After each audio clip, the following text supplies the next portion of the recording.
Hi అండి, welcome to కేడి. మొన్న ఒరాకిల్ లే ఆఫ్ జరిగిన దగ్గర నుంచి కొంచెం ఆలోచన స్టార్ట్ చేశాను నేను కూడా సివియర్గా. మా ఆఫీస్లో కొలీగ్స్తో కూడా మాట్లాడుతూ ఉన్నా. అంటే మన లెసన్స్ ఏం నేర్చుకోవచ్చు దీని నుంచి అని చెప్పి.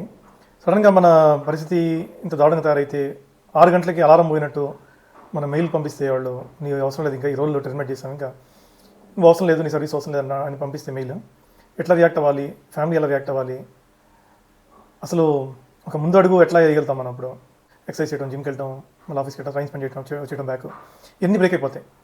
లైఫ్లో మన ఆలోచనలు క్లారిటీ ఉండదు, మన డ్రీమ్స్ అన్నీ కొలాప్స్ అయిపోతాయి ఒకసారిగా ప్యాక్ మెడలాగా. నేను 10 ఏళ్ల క్రితమే ఆలోచించేది ఏం చేయగలుగుతామని బ్యాకప్ బిల్డ్ చేసుకుంటూ వస్తున్నా. ఒకటి వచ్చేసి మనకి మన ఇల్లు ఒకటి, మనం ఉండడానికి ఒక ఫ్లాట్ 2 కోట్లు పెట్టి తీసుకునే కంటే ఒక ప్లాట్ తీసుకొని దాంట్లో మీరు ఒక ఇల్లు కట్టడానికి ట్రై చేయండి. కొంచెం రెంటల్ ఇన్కమ్ బిల్డ్ చేసుకోవడానికి ట్రై చేయండి. నా బిల్డింగ్లో ఇప్పుడు 5 ఇల్లు రెంట్కున్నాయి, నేను ఉండేది కాకుండా. సో నా ఈఎంఐ గడిచిపోద్ది, సో ఇబ్బంది ఏం లేదు. ప్లస్ ఎక్స్ట్రా కూడా నాకు మన ఖర్చులకి మనీ ఉంటుంది. సో అలా ఏదో ఒకటి థింక్ చేయండి ఇన్కమ్ జనరేట్ చేసుకోవడానికి.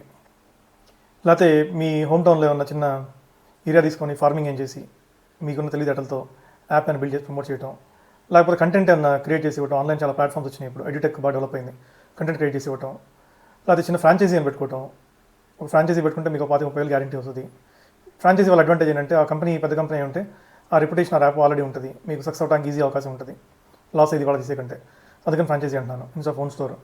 సో ఫ్రాంచైజీలో మీ ఇన్వాల్వ్మెంట్ తక్కువ ఉంటుంది, ఎందుకంటే వేరే వాళ్ళు మీకు ఆల్రెడీ సెట్ చేసి ఇస్తారు, ప్లాట్ఫామ్ ఎస్ఓపి అంత ఇస్తారు, యూ డూయింగ్ బిజినెస్ చెప్తారు, కాబట్టి కొంచెం ఈజీ అవుతుంది. ఈ కుకింగ్ మీద ఇంట్రెస్ట్ ఉంటే రెసిపీస్ వాటి మీద మీరు చిన్న క్లౌడ్ కిచెన్ పెట్టుకోవటం, టేస్టీ స్నాక్స్ ఇవ్వటం, ఇది పెద్ద ఖర్చు ఏమవుదు. మీకు జొమాటో, స్విగ్గీలో రిజిస్టర్ చేసుకోవటం, జిఎస్టీ నెంబర్ తీసుకోవటం కావాలంటే, లేకపోతే మీరు ఇంట్లోనే చేసుకొని మీరు కొంచెం ఫస్ట్లో ఆఫర్స్, డిస్కౌంట్స్ అవి ఇచ్చి మంచి టేస్టీ ఫుడ్స్ అవి ఇచ్చారంటే కనుక నెక్స్ట్ ఈజీగా కస్టమర్స్ రిపీట్ పర్చేస్ చేస్తారు, మీరు సెట్ అవ్వచ్చు అప్పుడు.